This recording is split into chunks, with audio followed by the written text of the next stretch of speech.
বিসমিল্লাহির রহমানির রহিম। আমি হাফিজুর রহমান ফরাদ। সবাইকে জানাচ্ছি সালাম এবং শুভেচ্ছা। আজকের ভিডিওর আলোচনার মূল বিষয় হচ্ছে যে ফাইল মেনুর অপশন, অর্থাৎ ওই অপশনের সাহায্যে আমরা খুব সহজে মাইক্রোসফট এক্সেলের সেটিংগুলো করতে পারবো। অর্থাৎ প্রত্যেকটা প্রোগ্রামের একটি সেটিং থাকে, অর্থাৎ মাইক্রোসফট এক্সেলের সেটিং হচ্ছিল অপশন। তো চলুন শুরু করা যাক। তো মাইক্রোসফট প্রোগ্রামটি ওপেন করেছি। ওপেন করার পরে ফাইল থেকে অপশনে ক্লিক করবেন। অপশনে ক্লিক করার পরে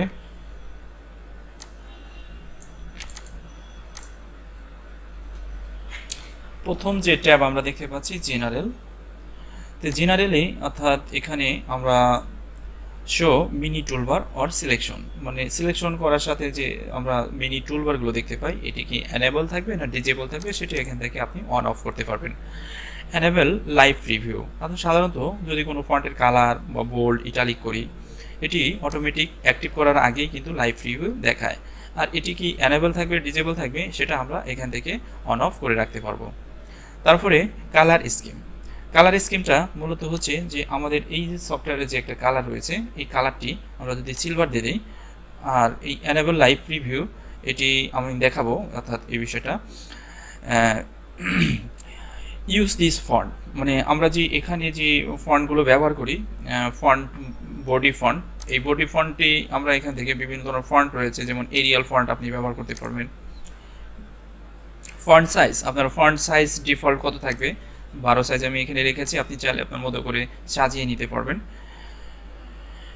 default view for new sheet, normal ভিউতে এটি ওপেন থাকবে। এখানে 3টি ভিউ থাকে, আপনারা দেখতে পাচ্ছেন এই যে নিচের দিকে যে অপশনটা আমি দেখিয়েছিলাম প্রথমে, এটার অপশনই এখানে আবার এখানে অ্যাক্টিভও রয়েছে।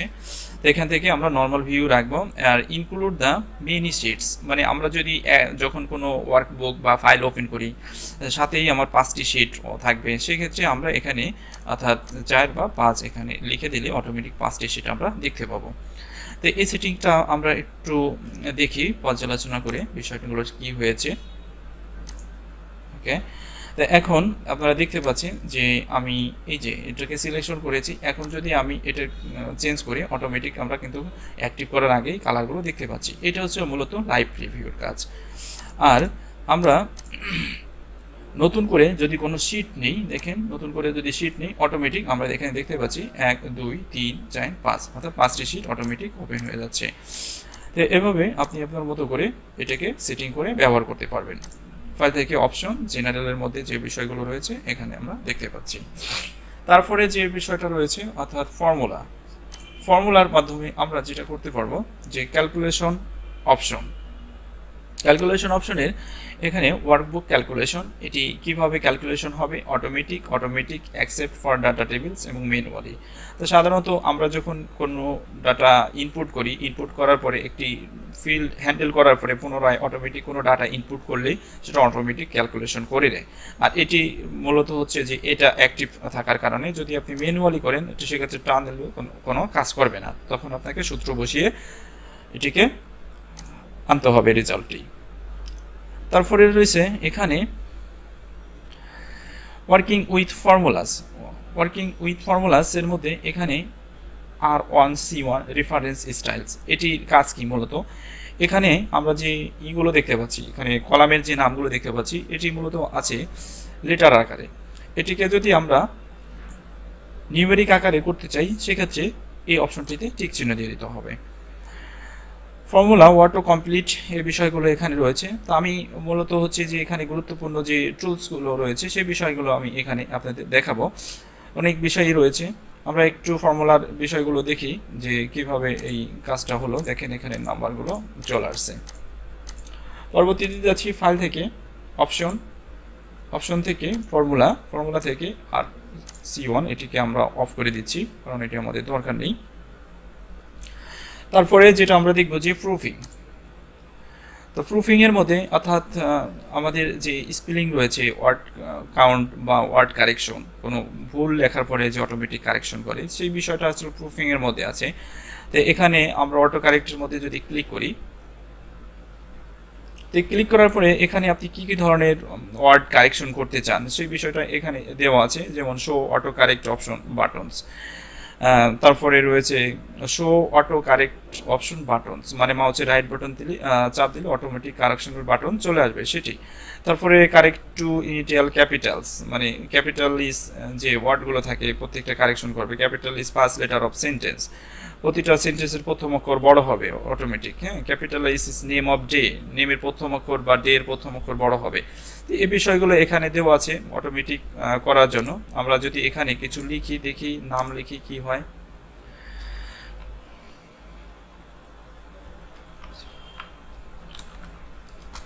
দেখেন স্পেস দেওয়ার সাথে সাথে অটোমেটিক এসটা কিন্তু বড় হয়ে গেছে, কারণ এই অপশনটি কিন্তু অ্যাক্টিভ থাকার কারণে। তাহলে আমরা বুঝতে পারছি যে কিভাবে কোনো টেক্সটে আমরা অটো কারেকশন করে নিতে পারি।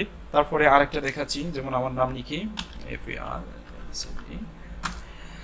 এটি কারেকশন করছে না, এটি নামটা নিচ্ছে না ঠিক মতন। যাই হোক, আমি মন্ডে লিখি, দেখি MONDY, স্পেস দেওয়ার সাথে সাথে মন্ডেটা এখানে ওপেন হয়ে যাচ্ছে, বড় হয়ে যাচ্ছে।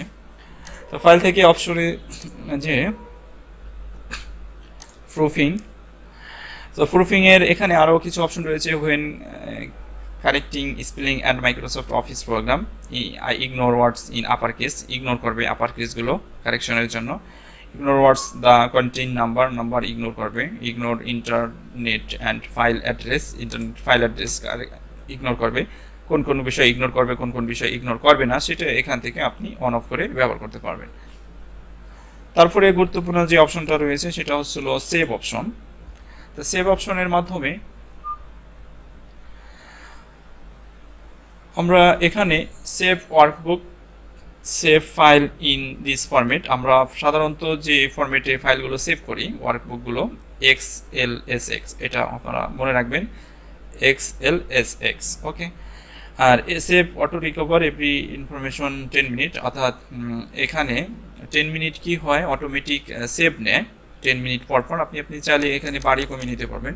তো এই বিষয়টা হচ্ছে যে আপনি কোনো একটা প্রজেক্ট নিয়ে কাজ করছেন, 2 ঘন্টা বা 4 ঘন্টা ধরে কাজ করতেছেন, তা কাজ করার মাঝে যদি কোনো বিদ্যুৎ চলে যায় সেক্ষেত্রে আমার ফাইলটি কিন্তু সেভ থাকবে না। যদি এই অপশনটি অ্যাক্টিভ থাকে সেক্ষেত্রে অটোমেটিক 5 মিনিট পর পরই কিন্তু ফাইলগুলো সেভ নেবে। আর সেভ করা ফাইলগুলো আবার আপনি পাবেন কোথায়, এখানে অটো রিকভার ফাইল লোকেশন, এই যে লোকেশন দেখতে পাচ্ছেন এই লোকেশনের মধ্যে আপনি ফাইলটি পাবেন। অর্থাৎ user for app data roaming Microsoft Excel নামে যে রয়েছে ফোল্ডার রয়েছে সেই ফোল্ডারের মধ্যে এটি থাকবে। এবং আরেকটা রয়েছে ডিফল্ট ফাইল লোকেশন। সাধারণত আমরা যখন কোনো ফাইল সেভ করি এই ফাইলগুলো মূলত ডকুমেন্টসের মধ্যে সেভ হয়, আপনি চাইলে কিন্তু এখানে নাম পরিবর্তন করে সেভ দিতে পারবেন। অর্থাৎ এখানে আপনি ফোল্ডারের নাম দিলে সেই ফোল্ডার অনুপাতে এখানে ফাইলটি সেভ হবে, বা পুরো অ্যাড্রেসটিকে আপনি চেঞ্জ করে সেভ দিতে পারবেন। তারপর হচ্ছে অটো রিকভার এক্সেপশন ফর, এখানে আপনি অটো রিকভার আপনি দেখতে পাচ্ছেন কতগুলো অটো রিকভার এক্সেপশন ফর করা হয়েছে বুক 5 পর্যন্ত। তো এই বিষয়গুলো আমরা এখান থেকে দেখতে পারবো। তারপরে যেটা রয়েছে ল্যাঙ্গুয়েজ, তো ল্যাঙ্গুয়েজ বেশি একটা এখানে গুরুত্বপূর্ণ না, কারণ ল্যাঙ্গুয়েজ যেটা আছে দ্যাটস এনাফ। আমাদের অন্য কোনো ভাষা যদি আমাদের ইনস্টল করা প্রয়োজন হয় সেক্ষেত্রে আমরা এখান থেকে সেটা অ্যাড করে নিতে পারবো বা সেটা ডিফল্ট করে নিতে পারবো। ঠিক আছে, তো আজকের ভিডিও এই পর্যন্ত থাকবে। আমরা পরবর্তী ভিডিওতে দেখবো অ্যাডভান্সের পরে যে অপশনগুলো রয়েছে সেই অপশনগুলো। সে পর্যন্ত সবাই ভালো থাকুন, সুস্থ থাকুন, আল্লাহ হাফেজ।